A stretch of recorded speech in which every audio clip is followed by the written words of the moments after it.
Bem, eu não considero que a UNITA desapareceu. A UNITA, depois das eleições, fez balanços e tem estado a levar a cabo um trabalho de reestruturação interna. A reestruturação interna pressupõe alterações orgânicas daqui e da acolá. O partido tem estado a levar a cabo programas de reestruturação da sua base de dados, dos seus comitês locais, todo um trabalho que é necessário para depois ir para o terreno. Há esta percepção, mas no terreno o que se vê é outra coisa. A UNITA continua bastante forte, sendo ainda a única alternativa credível e responsável ao poder em Angola. Credível e responsável porque ela está bastante estruturada, enraizada e tem sobretudo uma ideia do que pretende fazer para Angola. E terminado este processo, como é natural, os partidos precisam fazer balanços, fazer reestruturações internas e determinar limites para voltar para uma ação de presença nas ruas, que a nossa atividade é fundamentalmente nas ruas, de mobilização. Eu penso que este período foi feito. Num curto espaço de tempo, o partido voltará para as ruas, para liderar as grandes manifestações de rua que pressupõem a mobilização. As referências históricas não ditam o contexto presente.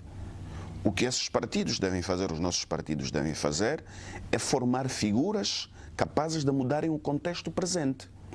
Porque nós não podemos estar refém do passado. A luta do passado justificou-se e o contexto também.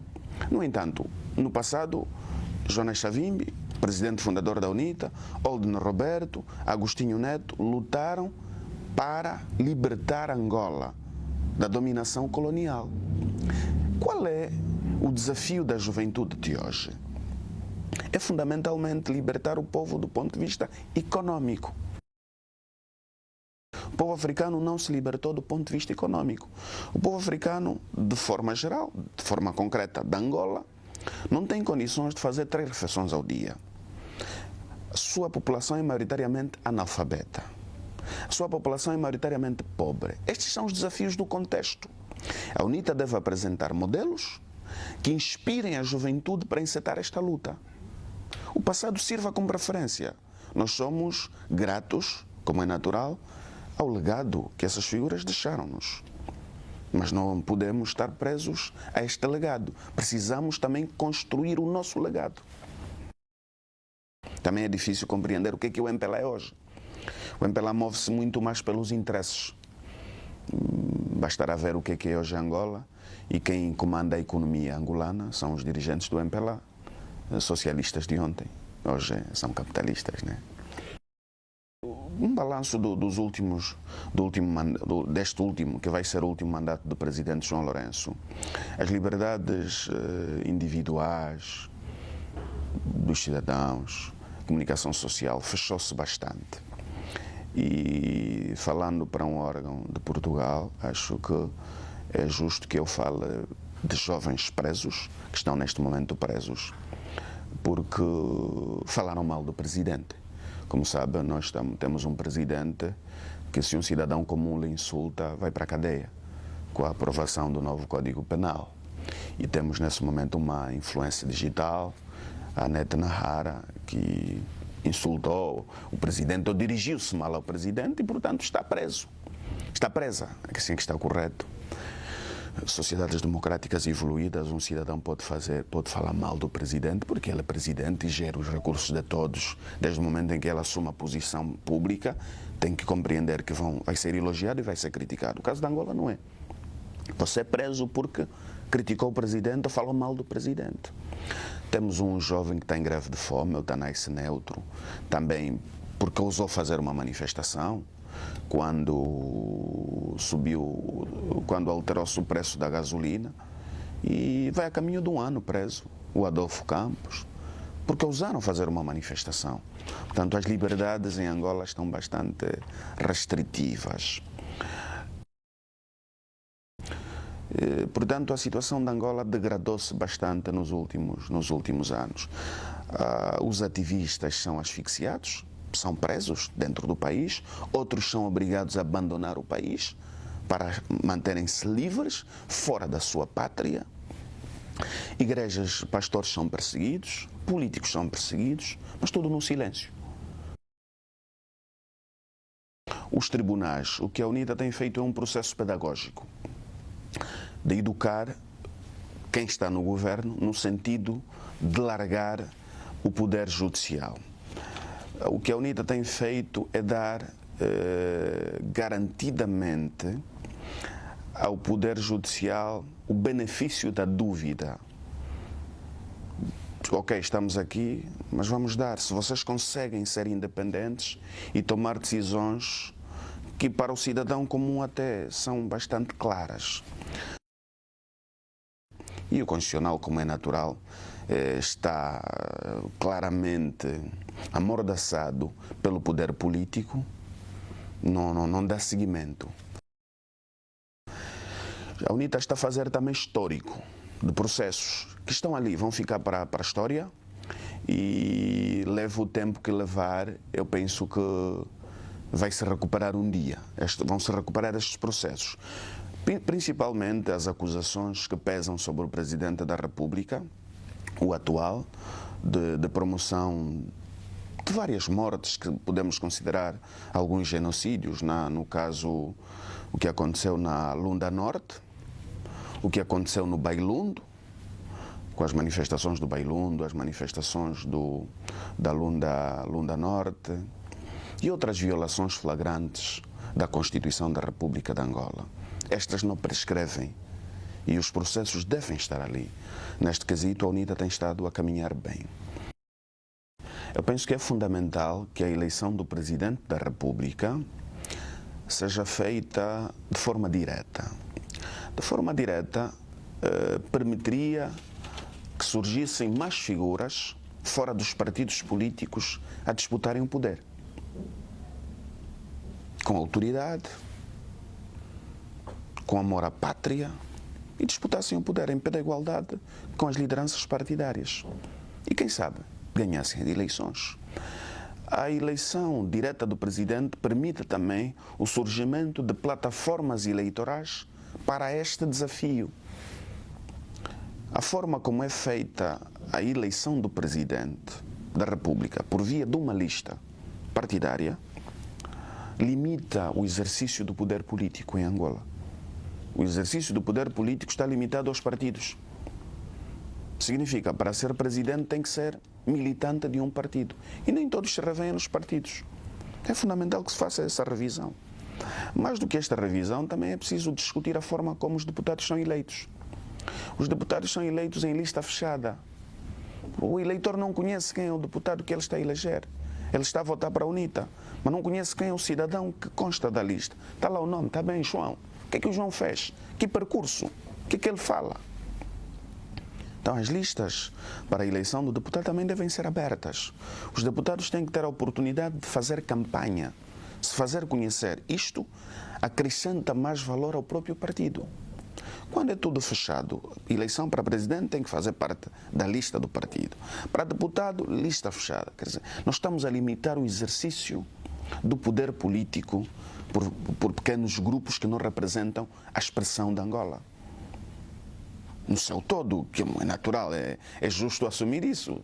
Se eu tivesse que dizer aqui que o exercício político de Angola está destinado apenas aos partidos, estaria a ser injusto. Aliás, Portugal, não diria o governo português, Portugal devia rever as relações com as suas antigas colónias. Devia rever e a relação devia ser fundamentalmente entre Estados. Entre Estados pressupõe relações entre povos. E se a nossa relação é entre povos, existem figuras eleitas que representam o povo, com quem vamos dialogar. Eleitas no Parlamento, eleitas no Poder Executivo, como é natural.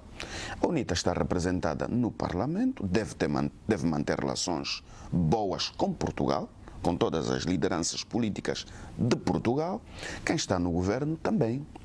Mas a relação entre Estados permite Portugal ter a sensibilidade do que o povo angolano vive, da necessidade que o povo angolano tem de se libertar dos seus libertadores. O que nos parece, como angolanos, é que as antigas colónias protegem um poder de quem está lá, porque as relações são mais de âmbito comercial, econômico, e não entre Estados. Entre Estado pressupõe relação entre povos, culturas, identidades, língua. Isto é que nos aproxima a Portugal. Mas quando essas relações são postas de parte, nós vamos apenas para um interesse. Interesse é este que, mais tempo, menos tempo, as novas lideranças de Angola, da África, vão reclamar e podem fazer ruptura. E nós não podemos caminhar para a ruptura, devemos caminhar para o diálogo. O que está a acontecer agora no Senegal, com a eleição do novo presidente, que saúdo, um jovem. O que aconteceu agora noutros países, o Mali, só para citar, em que chegam novos governos, pegam em acordos, estão a pôr para o lixo. Penso que não é justo que se faça isso. Os acordos devem ser respeitados, no entanto, devem ser revistos. E por que é que estão a tomar essas decisões? Porque as antigas colónias protegiam o poder e mantinham acordos secretos para a manutenção de um grupo hegemônico. Isto é que não é desejável para Angola. O que é desejável para Angola é que os governos de Portugal, ou se quisermos Portugal, abra-se mais para a questão de Angola. E a minha questão é sobretudo o que Angola vive hoje. Angola vive uma miséria inaceitável. E quando temos eleições, o que nos parece é que a comunidade internacional protege um poder. E Portugal tem uma voz fundamental nas questões de Angola. Portugal é o centro da auscultação do que vai acontecer em Angola. Portugal seja o centro da auscultação, mas que ausculte na honestidade, que seja auscultada na honestidade e dê a opinião em função daquilo que é o interesse do povo angolano, não dos interesses econômicos de um pequeno grupo. Por fim, o que é desejável, como é natural, é que a UNITA tenha boa relação com o novo governo, que nós felicitamos. Foi uma disputa bastante difícil, mas as democracias são efetivamente boas por isso. Ninguém ganha tudo e ninguém perde tudo. Portanto, temos aí um partido a crescer, da extrema-direita. Temos o PSD e o CDS muito a governar com uma margem muito pequena e o PS a fazer oposição. Democracia é isso mesmo. Significa, para o mundo parece estarmos a evoluir para aspectos ligados à democracia, mas internamente estamos a regredir. O preço democrático existiu em Angola. Claramente. Mas aí o mundo não diz nada, é como se tudo estivesse bem. Tens ativistas a reger. Os negócios falam mais alto? Será? Falo. Sei que o que está a acontecer um bocado no norte da África, um dia visita a zona austral. Não, mas compra políticos, compra órgãos de imprensa, e nos andamos nisso. E o mundo se cala perante violações flagrantes de direitos humanos.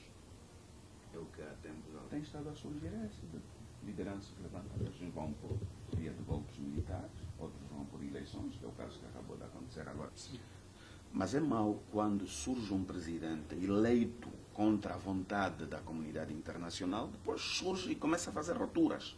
O Ocidente olha para a África de uma forma diferente, distinta, porque o próprio Ocidente justifica-se também, justifica-se. A alteração climática é um problema. Luanda, se for visitar agora Luanda, vai encontrar diferente. Nós estamos aí a temperatura 37. Aquilo é um calor terrível.